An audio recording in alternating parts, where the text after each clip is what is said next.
Who are the four fallen angels of the Apocalypse? You will be surprised to discover that they may be much more sinister figures than you imagine. Connections with ancient mythologies and hidden secrets will now be revealed. Prepare for a shocking revelation that will challenge everything you believe about the end times. Let's dive into the mysterious and enigmatic book of Revelation, also known as the Apocalypse. This book, the last of the Bible, is filled with symbolic visions, prophecies, and enigmatic figures. Written by John while he was exiled on the island of Patmos, Revelation offers us a window into the end times, revealing catastrophic events, divine judgments, and the final battle between good and evil.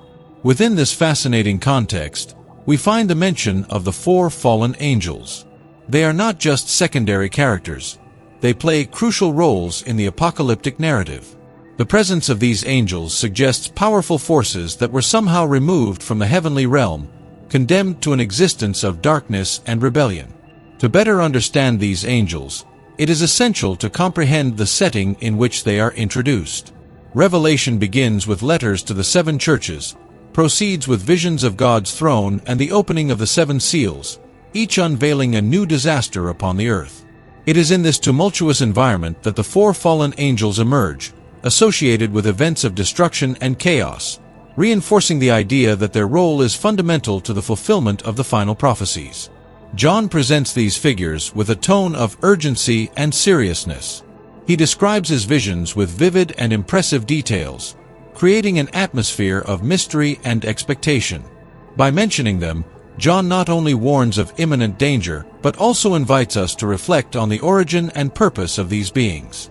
The four fallen angels are seen as part of the divine order that, for reasons only God knows, were relegated to the role of agents of chaos.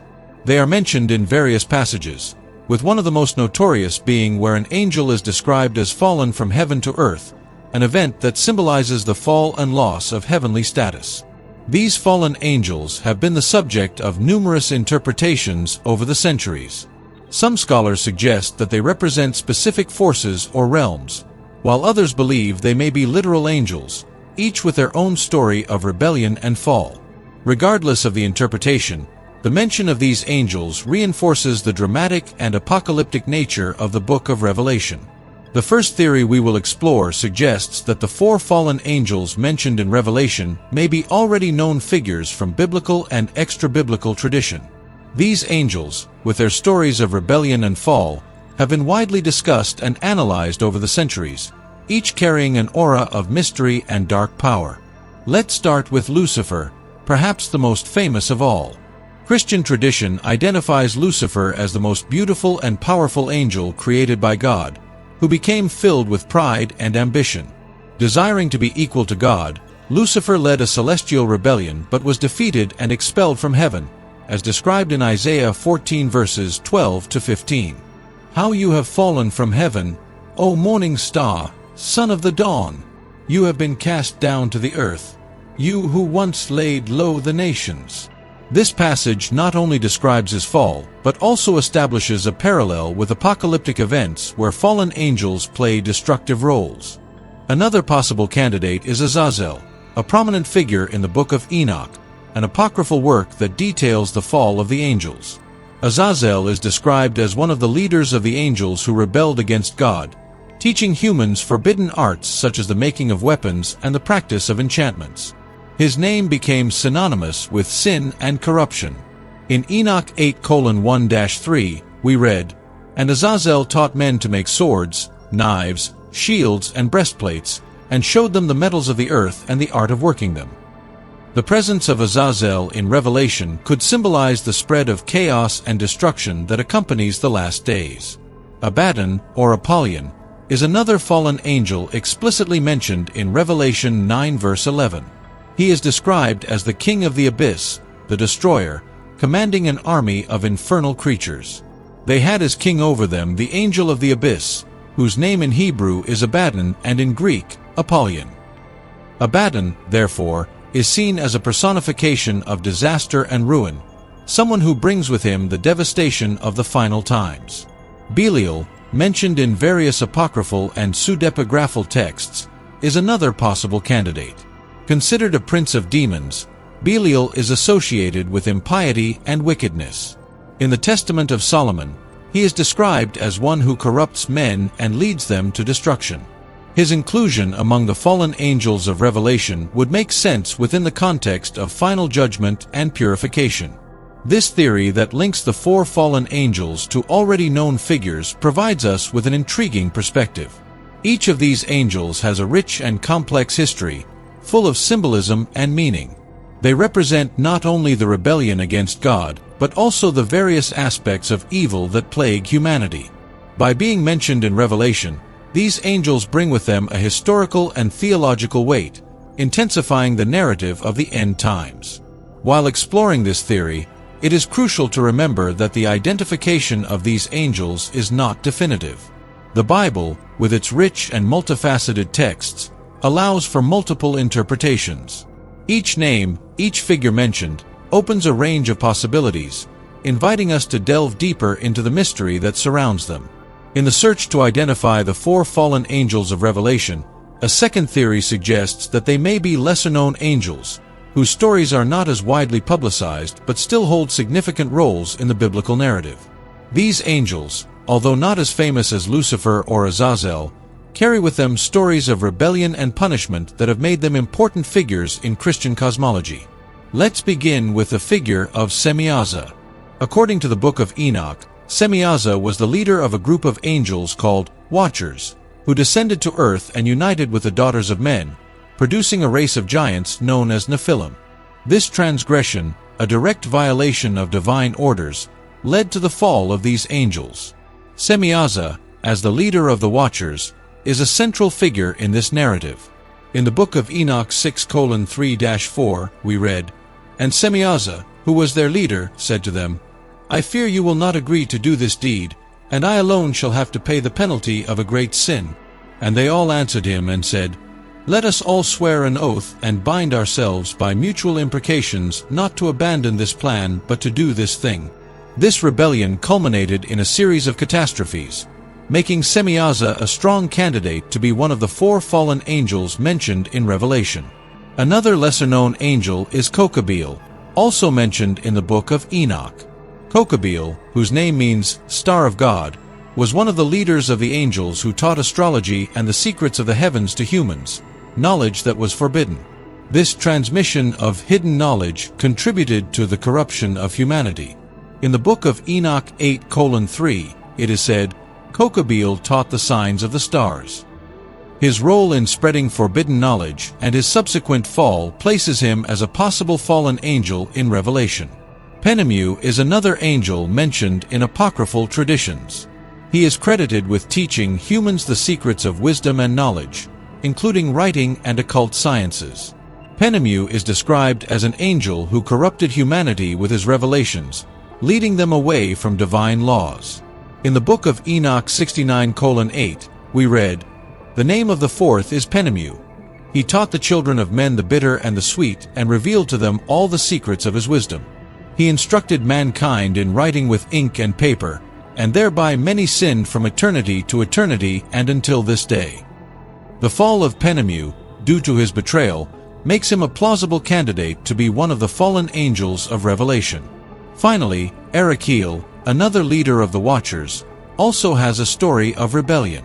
He is associated with the earth and the knowledge of geology and metallurgy, which were passed on to humans. These skills, although useful, led to the manufacture of weapons and war, contributing to the increase of evil on earth. In the Book of Enoch 8:1, it is mentioned, Erakiel taught the signs of the earth. Erakiel's contribution to human corruption through forbidden knowledge solidifies his position as a possible fallen angel in Revelation. This theory, which proposes that the four fallen angels are Semyaza, Kokabeel, Penemu, and Erakiel, offers a fascinating perspective. These angels, although lesser known, have stories that resonate with themes of disobedience, punishment, and the transfer of forbidden knowledge, central elements in the apocalyptic narrative. Their stories of fall complement the complex tapestry of final events described in Revelation. As we advance in our journey to unravel the mysteries of the four fallen angels mentioned in Revelation, It is crucial to understand the significant role these beings play in the final events described in the Bible. These angels are not mere spectators. They are active agents of destruction and judgment, fundamental to the unfolding of apocalyptic prophecies. The book of Revelation, with its complex and symbolic visions, depicts a scenario of chaos and transformation. The fallen angels, in particular, are presented as dark figures that intensify the drama and urgency of the final times. They appear in various passages, each illustrating the depth of their influence and power. One of the most prominent roles of the fallen angels in Revelation is that of instruments of divine judgment.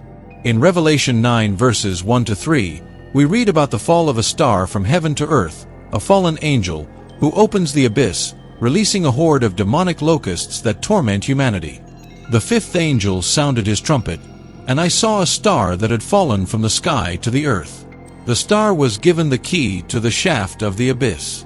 When he opened the abyss, smoke rose from it like the smoke from a gigantic furnace. The sun and sky were darkened by the smoke from the abyss. And out of the smoke locusts came down on the earth and were given power like that of scorpions of the earth. This event symbolizes the release of evil forces that were contained, bringing suffering and destruction as part of God's judgment upon the wicked. Another crucial role of these angels is that of sowers of destruction through plagues. In Revelation 16, the fallen angels are associated with the pouring out of the 7 bowls of God's wrath. Each bowl represents a devastating plague that strikes the earth, the waters, humans, and the very realm of darkness. Then I heard a loud voice from the temple saying to the 7 angels, "Go, pour out the 7 bowls of God's wrath on the earth." The fallen angels, as agents of these plagues, personify divine wrath and final punishment upon rebellious humanity. Moreover, the fallen angels are described as leaders of demonic armies participating in the final battles. In Revelation 9 verses 13-19, the 6th angel sounds the trumpet, and 4 angels, who were bound at the great river Euphrates, are released to kill a third of humanity. They lead a demonic cavalry numbering 200 million. Release the 4 angels who are bound at the great river Euphrates. And the 4 angels who had been kept ready for this very hour and day and month and year were released to kill a third of mankind. These fallen angels, therefore, are not only symbols of destruction, but also leaders of infernal forces that intensify the terror and devastation of the apocalypse. The role of the fallen angels can also be interpreted as part of a larger plan of purification. By allowing evil to manifest fully, they expose the true nature of sin and rebellion against God, paving the way for final judgment and the restoration of the world. In Revelation 20 verses 1-3, after the period of tribulation, Satan, the greatest of the fallen angels, is finally imprisoned for 1,000 years, symbolizing the ultimate defeat of evil forces. And I saw an angel coming down out of heaven, having the key to the abyss and holding in his hand a great chain. He seized the dragon, that ancient serpent, who is the devil or Satan, and bound him for 1,000 years. As we approach the theological analysis of the 4 fallen angels in Revelation, we enter a rich and diverse field of religious and doctrinal interpretation. Theologians over the centuries have examined these beings not only as literary characters, but as profound symbols carrying spiritual and moral meanings. Let's explore some of these theological analyses and their implications. One of the most traditional theological approaches views the 4 fallen angels as personifications of absolute evil. This perspective is often found in Orthodox Christian theology, where fallen angels are considered direct enemies of God and humanity. They are seen as agents of the devil, working tirelessly to divert humans from the path of salvation. In this view, the fallen angels represent corruption, sin, and rebellion against the divine order. The theological analysis here focuses on the need for spiritual vigilance and resistance against the forces of evil. Another interesting theological perspective considers the fallen angels as instruments of divine judgment. According to this view, God allows these angels to act destructively as a way to test and purify the faith of believers. Reformed theology, for instance, suggests that everything is under God's sovereign control, including the actions of fallen angels. In this context, The fallen angels serve a greater purpose in the divine plan, which is to expose sin, punish iniquity, and eventually bring about justice and redemption. This view can be found in passages like Revelation 9, where fallen angels are released to execute specific judgments. Catholic theology, on the other hand, offers a complex view of fallen angels, combining elements of tradition, scripture, and doctrine. The Catholic Church recognizes the existence of fallen angels as beings created good by God, but who chose to rebel. St. Augustine, for example, wrote extensively about the nature of evil and fallen angels, arguing that evil is a deprivation of good. According to this view, fallen angels are proof of free will and the tragic outcome of rebellion against God.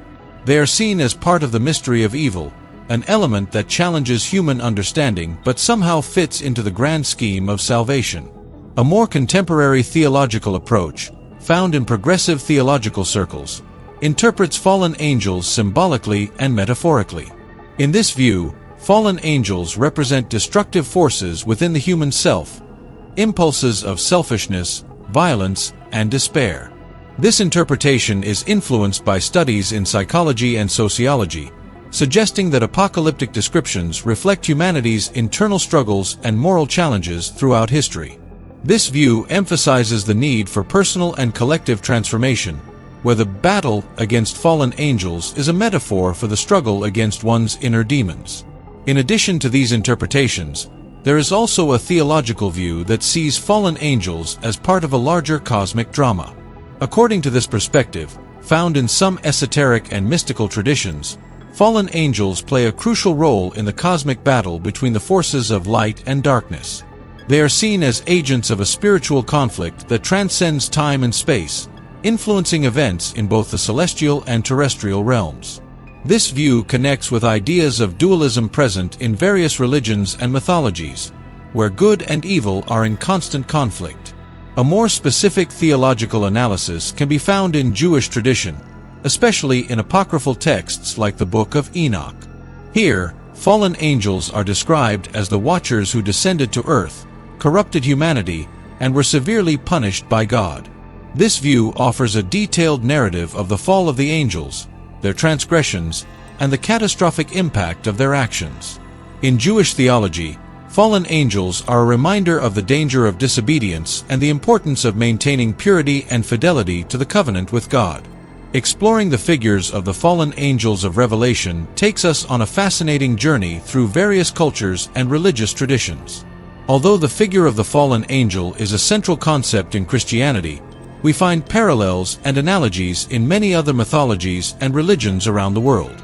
These comparisons not only enrich our understanding of fallen angels but also highlight universal themes of rebellion, punishment, and redemption. Let's start with Greek mythology, where we find the Titans, powerful beings who rebelled against the gods of Olympus. Led by Cronus, the Titans were eventually defeated and imprisoned in Tartarus, a deep abyss. This story of rebellion and punishment bears notable similarities to the narrative of fallen angels, especially regarding the struggle against a divine order and subsequent eternal punishment. The Titans, like fallen angels, are portrayed as figures of great power and pride, whose fall serves as a warning against arrogance and disobedience. In Norse mythology, we find Loki, the trickster god, whose story is filled with deceit and betrayal. Loki, who began as an ally of the gods, eventually turned against them, causing chaos and destruction. His imprisonment and punishment, where he is bound with the entrails of his own son and poisoned by a serpent, echo the narrative of fallen angels facing severe consequences for their transgressions. Loki, like the fallen angels, symbolizes the destructiveness of disloyalty and selfishness. These comparisons show that the idea of powerful beings rebelling against the divine order and suffering severe punishments is a common theme in many cultures and religions. These myths and stories reflect universal human concerns about power, morality, justice, and redemption. They offer us a broader and richer perspective on the fallen angels of Revelation, situating them within a global context of narratives about the struggle between good and evil. The four fallen angels of Revelation continue to intrigue and challenge our beliefs. Who are they really, and what is their role in the final events? Leave your opinion in the comments. Don't forget to subscribe to our channel and share this video with your friends so we can continue unraveling the mysteries of the end times together. See you next time.